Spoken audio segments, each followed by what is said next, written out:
really a problem. Over in the golf cart. Driving a golf cart.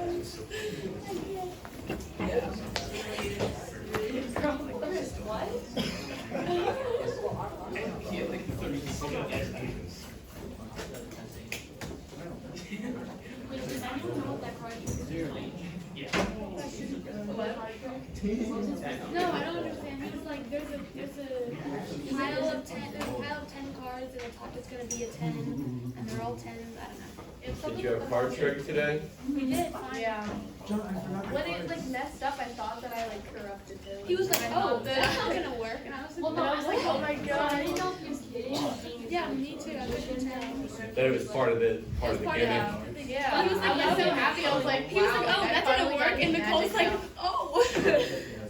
Well, you were excited that it didn't work? Yeah, I was like, maybe I Maybe you figured it out, you cracked the code? Yeah, I cracked the code, but I didn't. Yeah. It was like 10, 10, 7. It was like 10 cards here. Yeah. That's 10, that's He's like, oh, that's We're all not gonna like- work. And I was like, yeah, I was like, oh, did you mess it? a bunch of 10. I started clapping. Team club. Oh, myself. Oh, no, he is pregnant. I mean, no, his wife is pregnant. He's not pregnant. Mr. You know what? Mr. Hergen. March. I don't know what day in March, but I know it's March. He came in, he was in one day last week or the week before to drop off a picture of his baby. No, battery usage must stay low.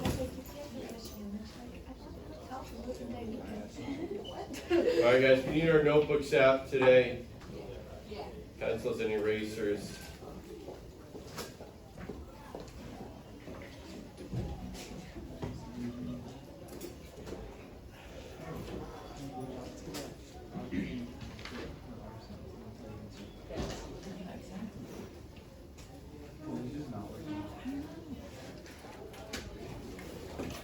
We're going to continue with our studies of volume. Now this is a fairly long section. It's dense and it's not as straightforward as area was.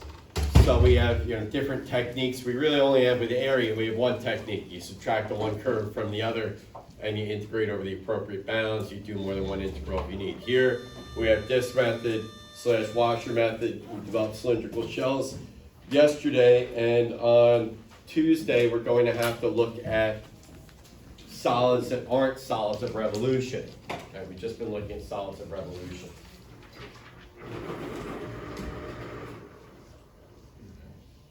All right, so we're going to look at this problem right here. Find the volume of the solid formed by revolving the region bounded by the graphs y equals x cubed plus x plus 1, y equals 1, and x equals 1 about the line x equals 2. Now we talked about what kind of graphs we'd be given. This would be a graph you'd probably be given. So we'll look at that.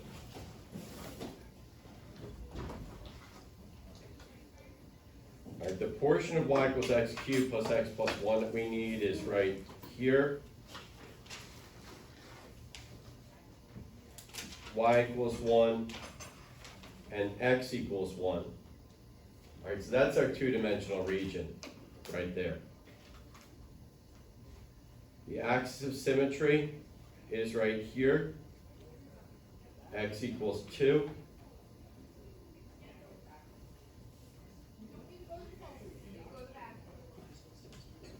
And then our region looks like this.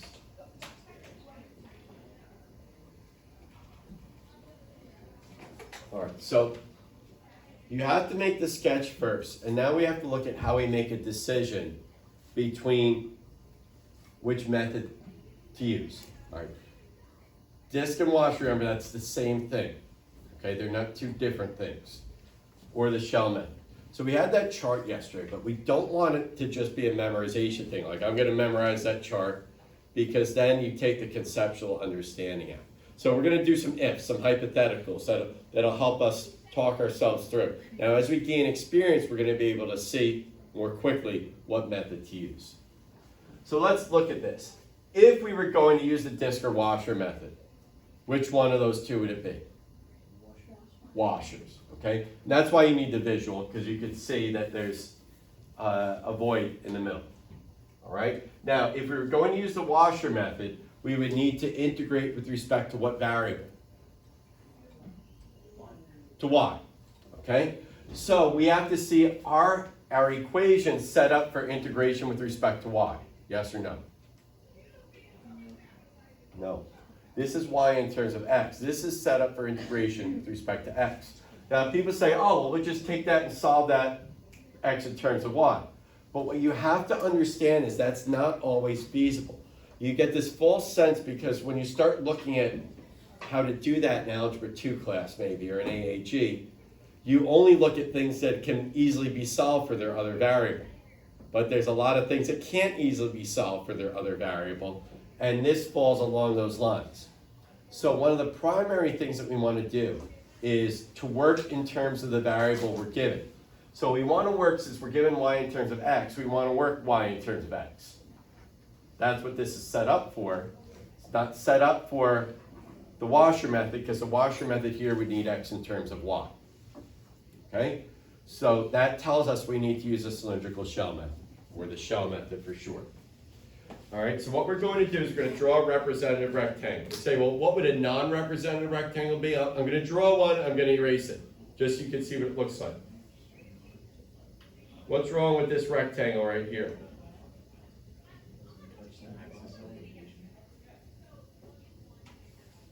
That's not what's wrong with this. What's wrong with that rectangle?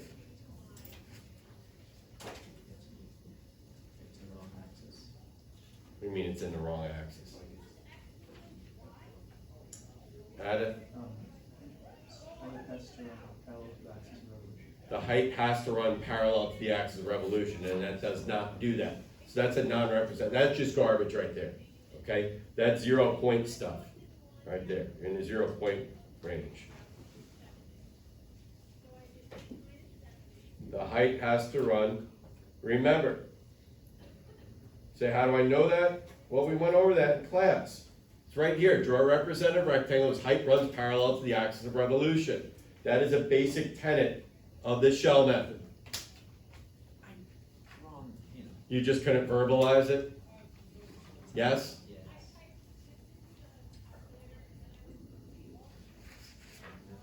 All right, this is P, and this is H. All right, so once you make that decision, what variable you're integrating with, you can't use the other variable anywhere. Okay? So we need P of X, and we need H of X. Now, what is P touch on its superior end? 2. And the inferior?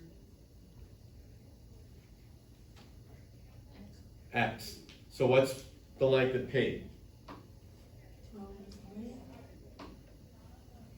How do you determine which one is superior and which one is inferior? It's either right minus left or top minus bottom. Okay, because you have to get a these are all distances, so you need to get a positive. And if you do bottom minus top, that gives you negative. If you do left minus right, that gives you negative. Okay? So what's the length of P of X? 2 minus X. Okay? What does H touch on its superior end? Add it. X cubed plus X plus 1. Inferior end. All right, we'll simplify that. X cubed plus X. All right, so we set up our volume integral. It's 2 pi. What are our limits of integration?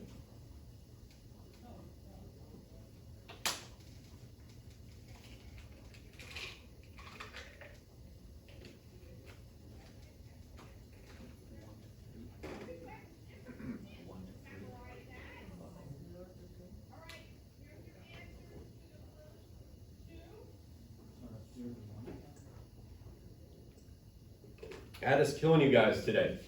All right, they got to be limits on what variable? X. Okay? Now, we have to look at the two-dimensional region to get the limits of integration. The two-dimensional region starts at x equals 0, and it stops at x equals 1. The reason we don't integrate all the way from, we don't integrate from 1 to 2 is that there's nothing there. Okay? Harry.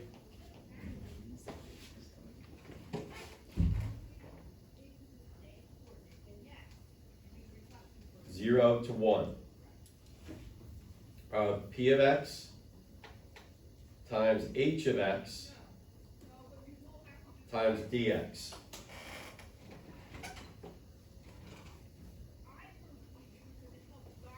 All right, now, if someone asked you to set up but not evaluate an integral, you're done, okay? Like, oh, I need to no, set up and evaluate, that's full credit right there, okay? But make sure everything's labeled on the drawing, where P of x equals H of x equals. That's why Irina asked yesterday if we had to keep writing washer method. This is why, because we write whether we're using the shell method, the disk method, or the washer method, because we have alternatives. Now, we're going to evaluate this though. What should we do as a next step? Right, we need to expand. There's no other way to do this. It's not set up because let's do integration by parts. Absolutely not. Okay? Horrible idea. It's not even set up right for integration by parts. Certainly not set up well for substitution either. All right, those advanced techniques don't take the place of the stuff that we initially learned.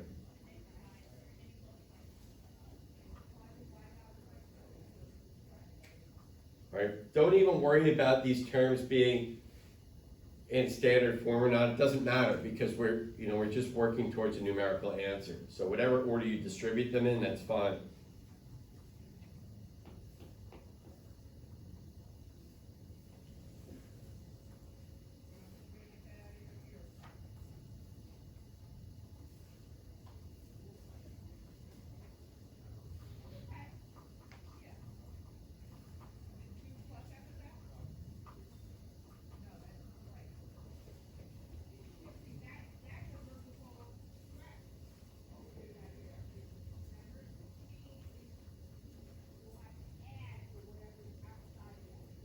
All right, we got no choice here. We got to just do some brute force, least common denominator.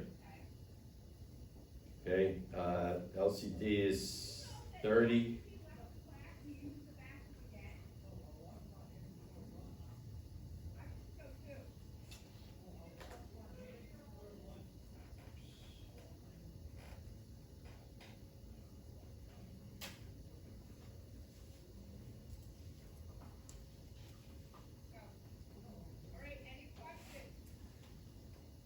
$45, $35, $29.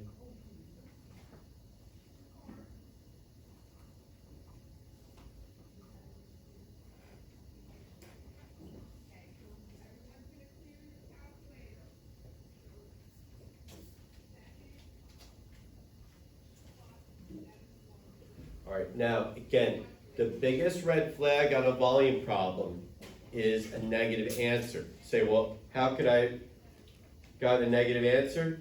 Let's look right here. What mistake somebody could have made there that would give you a negative answer if you made no other mistakes?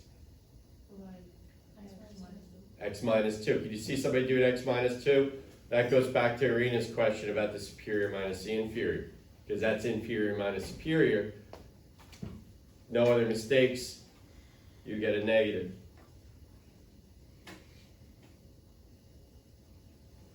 Okay. What I want you to do is take a few minutes and do this problem right now.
using a composition book for math class. Where does it say composition? It says. This most certainly says composition on the cover, yours does too. Mine is wide. Mine says stuff. As if I would be reading it.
All right, here we go. Now, one of the mistakes that you can make here is, and this happens frequently, I get people who put their representative rectangle right here where the linear function crosses the x-axis, and then they say square root of x minus 0. All right, don't put it anywhere near here. So I moved it over to the right so I could see that it touches the square root curve on the superior end and the linear function on the inferior end. Okay, so this is your representative sketch. Okay, I get people do all sorts of wacky things. They're like, oh, well, that's a cone right under there, and then don't do that, because then you're splitting something into parts that doesn't need to be rewritten into parts, which is the whole reason why we're doing this. Because if you use discs or washers, you'd have to integrate with respect to y. You'd have to use geometry for here down, right circular cone, and then you'd have to use calculus for this part up. You'd have to do it in parts. The shell method allows us to work in the variable we're given and to do it in one shot. Okay, make sure you have those parentheses so that gets distributed. All right, I had some conversation in the middle of the classroom about finding limits of integration. If you could just look at those two functions and say that they're equal when x is 1, then that's fine. If you need to set the two equations equal to each other and square both sides, that's fine also. But you have to remember, going back to last year, when you square both sides of an equation, you can introduce extraneous solutions. All right? So you get an extraneous solution when you do that at x equals 1/4. And you can see clearly that these do not intersect when x is equal to 1/4. All right? So you'd have to rule that one out and not try to make it a limit of integration. So that's why having a representative sketch, you can see those curves don't intersect at x equals 0 or at x equals 1/4. So that's an extraneous solution. Okay? So if you need to do that, that's fine, but you have to keep that in mind. Anytime you raise both sides of an equation to an even power, you can introduce extraneous solutions. All right, anything here? Okay, look at another problem. We're going to find the volume of a solid of revolution formed by revolving a region bounded by the graph of x equals e to the negative y squared, and the y-axis for 0 less than or equal to y is less than or equal to 1 about the x-axis. All right, so this is also something that the graph would be given to you, so I'm going to give it to you.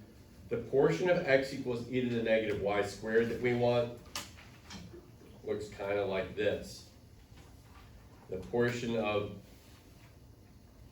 well, that's y equals 1 right there, which is going to bound it, because it says 0 less than or equal to y is less than or equal to 1. So that means between y equals 0 and y equals 1, y equals 0 is the x-axis. This is y equals 1. So we're revolving it like this. And that's going to give us a solid that looks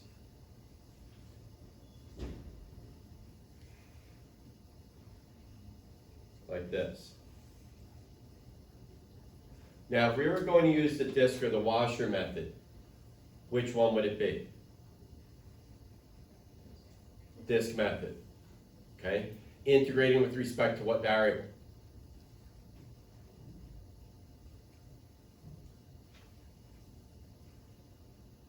We were going to use the disk method here. What variable would we be required to integrate with respect to? X, because it's got what type of axis of revolution? Horizontal. Okay?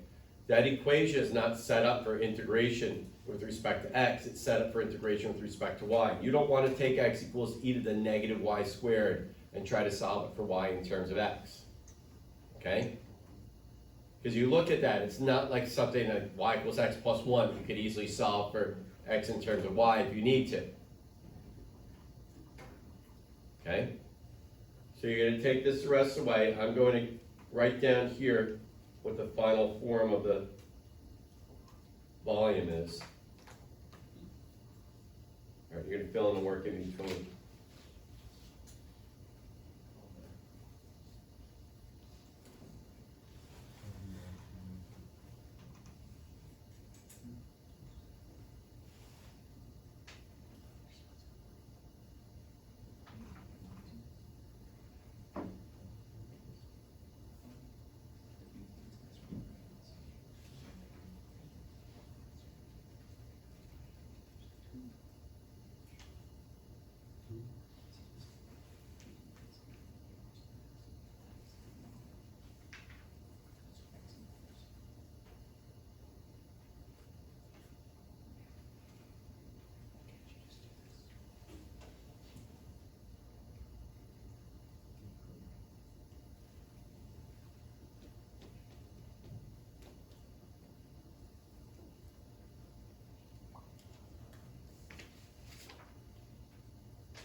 Why do you have the interval? What? Why do you have the interval? What's The- your- The interval? Yeah. Because this curve right here stops there. So it wouldn't be bounded. So this is just a different way of saying between y equals 0 and y equals 1. Okay, so.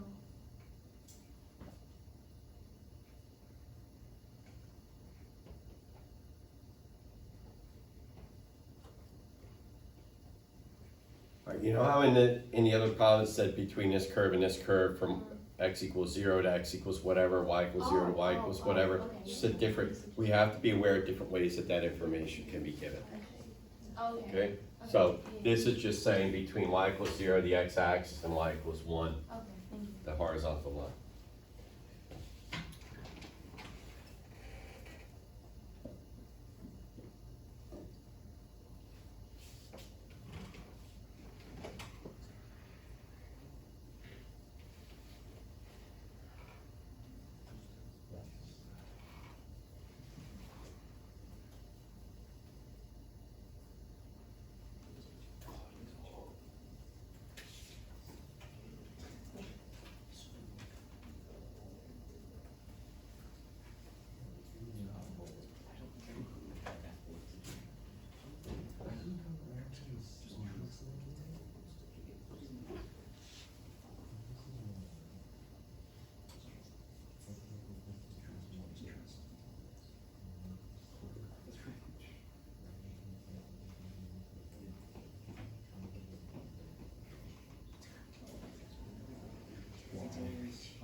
What's the hold up here?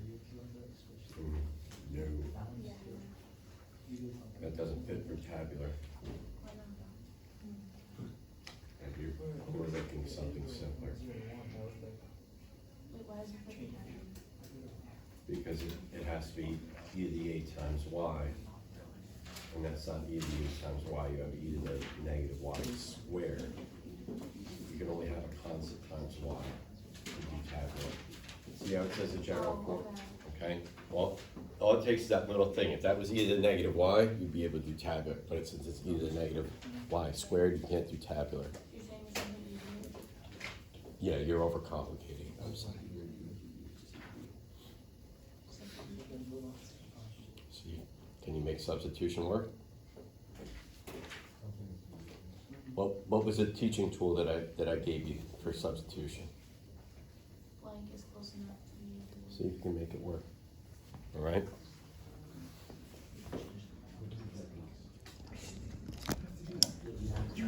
Chris, is this yours?